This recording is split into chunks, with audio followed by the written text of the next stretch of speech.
გამარჯობა. დღეს მინდა ერთ ძალიან საინტერესო მოგზაურობაში წაგიყვანოთ.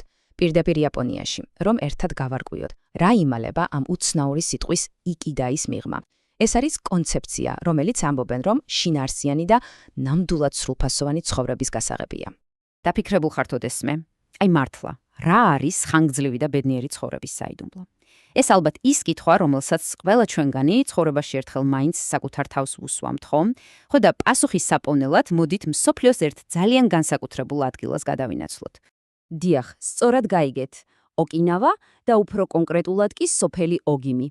ამ ადგილს სოფელს, სადაც ადამიანებს სიკვდილი ავიწყდებათ, უწოდებენ. და ეს არ არის უბრალოდ ლამაზი ფრაზა. ეს ადგილი ხომ სოფლიოში ყველაზე მეტი ასწლოვანი ადამიანის სახლია. სწორედ აქ, ამ პატარა კუნძულზე იმალება ჩვენი კითხვის პასუხი.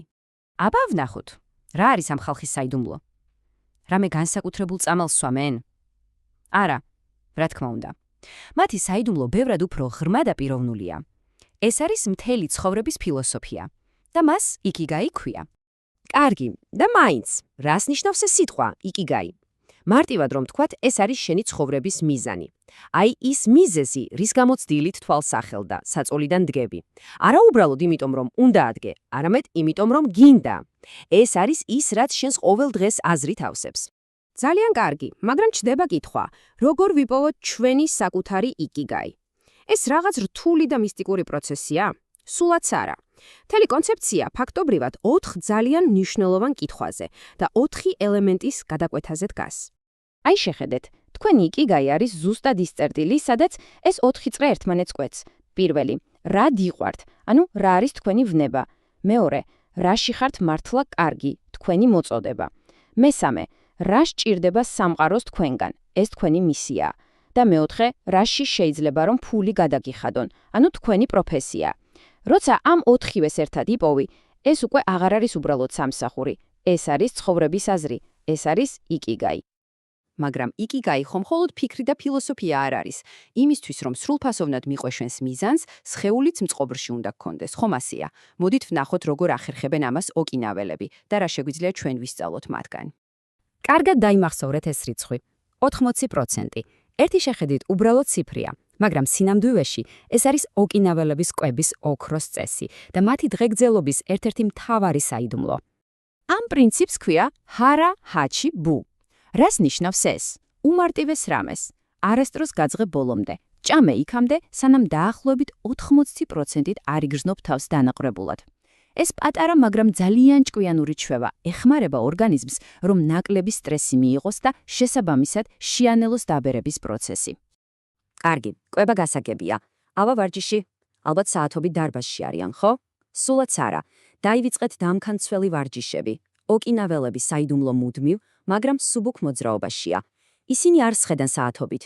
მათი დღე სავსეა ბუნებრივი აქტივობებით, როგორიცაა სიარული, მებაღეობა, ცეკვა. მოკლედ, მოძრაობა მათი ცხოვრების ნაწილია და არა ცალკე გამოყოფილი, დამღლელი საქმე. ჯანსაღი კვება და მოძრაობა, რა თქმა უნდა, ძალიან მნიშვნელოვანია, ეს ჩვენი სხეულის საწვავია. მაგრამ როგორ ვკვებოთ გონება და სული? ხანგრძლივი და ბედნიერი ცხოვრება ხომ მხოლოდ ფიზიკურ ჯანმრთელობაზე არ დგას? ოკინავაზე არსებობს საოცარი ტრადიცია, რომელსაც მოაი ჰქვია. ეს ფაქტობრივად მეგობრების პატარა, მაგრამ ძალიან მჭიდრო ჯგუფია, რომლებიც ერთმანეთს მთელი ცხოვრება ზურგს უმაგრებენ. იმის ცოდნა, რომ მარტო არასდროს იქნები და ყავს ადამიანები, რომლებიც შენზე ზრუნავენ, სტრესს წარმოუდგენლად ამცირებს. ეს მართლაც ძლიერი სიტყვები, არა? ეს არის კიდევ ერთი იაპონური პრინციპი იჩიგო იჩიე. რას გვასწავლის ის? იმას, რომ ყოველი მომენტი, ყოველი შეხვედრა უნიკალურია და აღარასდროს განმეორდება. ამიტომ ნაცვლად იმისა, რომ სულ მომავალზე ან წარსულზე ვფიქრობდეთ, უნდა ვისწავლოთ აწმყოში ცხოვრება და იმ მომენტის დაფასება, რომელშიც ახლა ვიმყოფებით. ალბათ თქვენს გამოგიცდიათ ნაკადის მდგომარეობა, ანუ flow. აი ის მომენტი, როცა ისე ხარ გატაცებული რაღაც საქმით, რომ დროს საერთოდ ვეღარ გრძნობ. თითქოს სამყარო ქრება შენ გარშემო. სწორედ ამ მდგომარეობაში, როცა აკეთებ იმას, რაც გიყვარს, ყველაზე მეტად გრძნობ საკუთარ იკიგაის. და კიდევ ერთი ძალიან საინტერესო კონცეფცია – ვაბი-საბი. ეს ფილოსოფია გვასწავლის, რომ სილამაზე არასრულყოფილებაშია. იმის მაგერად, რომ სულ იდეალისკენ ვისწრაფოდეთ და სტრესში ვიყოთ, უნდა ვისწავლოთ დავინახოთ სილამაზე ნივთებსა თუ მოვლენებში ისეთად, როგორებიც ისინი არიან, თავისი ნაკლით და წარმავლობით. ეს ძალიან გვეხმარება, რომ ცხოვრებისეულ გამოწვევებს უფრო მშვიდად შევხვდეთ. კარგი. მოდით, ახლა ეს ყველაფერი, რაც ვისწავლეთ, ერთად შევაჯამოთ. ოკინაველების ცხოვრების წესი, მათი ფილოსოფია შეიძლება 10 მარტივ, მაგრამ ძალიან მძლავ წესში ჩამოვაყალიბოთ. ეს წესები შეიძლება თქვენი პირადი გზამკვლევი გახდეს იკიგაისკენ მიმავალ გზაზე. მაშასე, ეს არის ხანგრძლივი და ბედნიერი ცხოვრების 10 მცნება. იყავით სულ აქტიურები, ნამდვილი პენსია არ არსებობს, სანამ იმას აკეთებთ, რაც გიყვართ, მაგრამ ამავე დროს იცხოვრეთ ნელა, აუჩქარებლად. დაიმახსოვრეთ 80%-ის წესი. ნუ გადატვირთავთ ორგანიზმს. გარშემო იყოლიეთ კარგი მეგობრები, თქვენი პირადი მოაი. იზრუნეთ საკუთარ თავზე, გაიღიმეთ, მეტი დრო გაატარეთ ბუნებაში.